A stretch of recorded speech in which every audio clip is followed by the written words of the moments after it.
जय जिनेन्द्र। आज हम NCERT 12th micro economics chapter 2 माध्यमिक शिक्षा मंडल के प्रश्न बैंक का क्वेश्चन नंबर 6 सॉल्व करेंगे कि सीमांत उपयोगिता ह्रास नियम को एक व्यावहारिक उदाहरण द्वारा समझाइए। देखिए, आपके जो प्रश्न बैंक है उसमें थोड़ी सी मिस्टेक है। उसमें दिया है सीमांत उपयोगिता ह्रास नियम की जगह सम सीमांत उपयोगिता ह्रास नियम दिया है। तो ये क्वेश्चन गलत है, क्योंकि या तो सम सीमांत उपयोगिता नियम हो सकता है या फिर सीमांत उपयोगिता ह्रास नियम। तो मैंने आपको इससे पहले वाले वीडियो में सम सीमांत उपयोगिता नियम बताया था और इसमें मैं उपयोगिता ह्रास नियम बता रही हूँ। आपको दोनों में से जो क्वेश्चन आए उसे आप सॉल्व कर दीजिएगा। देखते हैं कि सीमांत उपयोगिता ह्रास नियम क्या है। देखिए, मान लीजिए कि एक कोई छोटी सी बच्ची है और उससे आप कहते हैं कि पिज़्ज़ा खाना है क्या, आपको खुश हो जाएगी कि मुझे पिज़्ज़ा खाने मिलेगा। लेकिन चूंकि बच्ची छोटी है, जब आप एक स्लाइड खिलाएंगे तो वो खुश हो जाएगी। लेकिन छोटे बच्चों का पेट जल्दी भरा जाता है। अब आप उससे कहते हैं कि दूसरी स्लाइड खाओगी, तो वो सोच में पड़ जाएगी कि खाऊं या नहीं खाऊं, भूख तो लगी नहीं रही है। क्योंकि पहली स्लाइड से क्या था, अधिक उपयोगिता मिली थी, अब कम उपयोगिता मिलेगी।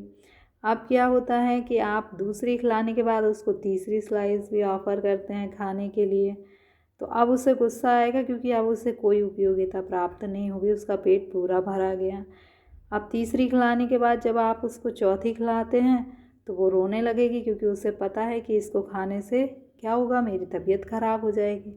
इसका अर्थ यह है कि जो सीमांत उपयोगिता ह्रास नियम यह बताता है कि जैसे जैसे हम किसी वस्तु की अतिरिक्त इकाइयों का उपभोग करते हैं, वैसे वैसे उनसे प्राप्त होने वाली जो सीमांत उपयोगिता है वो क्या होती है, घटती चली जाती है। और एक स्टेज के बाद तो उपयोगिता क्या हो जाती है, ऋणात्मक हो जाती है, हमें कोई उपयोगिता प्राप्त नहीं होती है। यही सीमांत उपयोगिता ह्रास नियम है। लिखेंगे कैसे? देखिए, हमारा व्यावहारिक अनुभव है कि हमको किसी वस्तु की पहली इकाई प्राप्त होती है तो उससे मिलने वाली उपयोगिता अधिक होती है। पहली इकाई जो भी हम खाते हैं, भूख लग रही है तो पहली रोटी भी बहुत अच्छी लगेगी, क्योंकि आवश्यकता की तीव्रता ज़्यादा, हम भूख बहुत तेज़ लग रही है। जैसे जैसे हम अधिकाधिक रोटी की इकाइयों का उपभोग करेंगे, उत्तरोत्तर इकाई मतलब हर अगली इकाई से प्राप्त होने वाली उपयोगिता क्या होगी, घटती जाएगी, क्योंकि पेट भराता जाएगा। इसी अनुभव के आधार पर सीमांत उपयोगिता ह्रास नियम बनाया गया है और इसे गोसेन का नियम कहा जाता है। इसका प्रतिपादन गोसेन ने कहा है। अब मार्शल जो हैं, उन्होंने सीमांत उपयोगिता ह्रास नियम की परिभाषा दी है कि किसी मनुष्य के पास किसी वस्तु की मात्रा में वृद्धि होने से, रोटी की मात्रा में वृद्धि हो रही है, आप ज़्यादा खा रहे हैं, तो जो अतिरिक्त लाभ प्राप्त हो रहा है हर अगली इकाई से, जो आपको लाभ मतलब उपयोगिता मिल रही है, वह अन्य बातें समान रहने पर वह वस्तु की मात्रा में होने वाली प्रत्येक अतिरिक्त वृद्धि के साथ घटता जाता है। मतलब यही है कि आप जैसे जैसे किसी वस्तु की अधिकाधिक इकाइयों का उपभोग करते हैं, वैसे वैसे उनसे प्राप्त होने वाली सीमांत उपयोगिता क्या होती है, घटती जाती है। हर अतिरिक्त इकाई की सीमांत उपयोगिता घटती जाती है। अब इसको हम यदि एक व्यावहारिक उदाहरण से देखें कि कोई उपभोक्ता है जो संतरे का उपभोग करना चाहता है। अब वो संतरे की पहला संतरा खाता है तो उसे 8 उपयोगिता मिलती है, दूसरे से 6, तीसरे से 4, चौथे से 2, पाँचवें से 0। अब उसका पेट भरा गया है, 4 संतरा तक तो वो खा सकता है, इसके बाद उसे कोई उपयोगिता नहीं मिल रही, क्योंकि उसका पेट पूरी तरह भरा गया है। इसके बाद भी आप ज़बरदस्ती उसे संतरा छठवा भी खिलाते हैं तो क्या हुई, ऋणात्मक उपयोगिता मिलेगी, यानी उसकी तबीयत खराब हो जाएगी। पहले से जो उपयोगिता मिली है वह भी क्या हो जाएगी, घट जाएगी।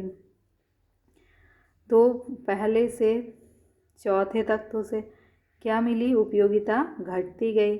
5वीं इकाई पर क्या हुई, पूर्ण तृप्ति, यानी उसको सर्वाधिक उपयोगिता मिली। और 6वीं में क्या है, उपयोगिता ऋणात्मक हो गई, यानी उपयोगिता घटने लगी। अब यदि आप इसका चित्र बनाएंगे तो ये चित्र बनाना बहुत ही सरल है।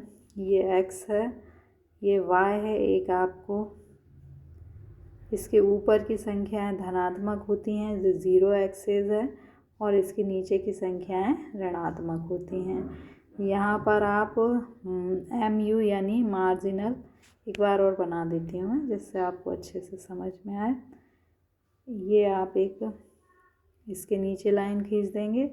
ये 0 एक्सेस है, ये x और ये y एक्सेस है।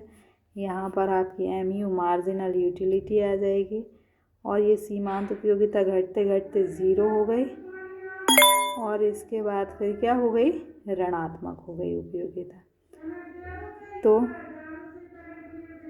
ये क्या हो गया, सीमांत उपयोगिता घट रही है, यहाँ सीमांत उपयोगिता 0 है और यहाँ पर सीमांत उपयोगिता क्या है, ऋणात्मक हो जाती है।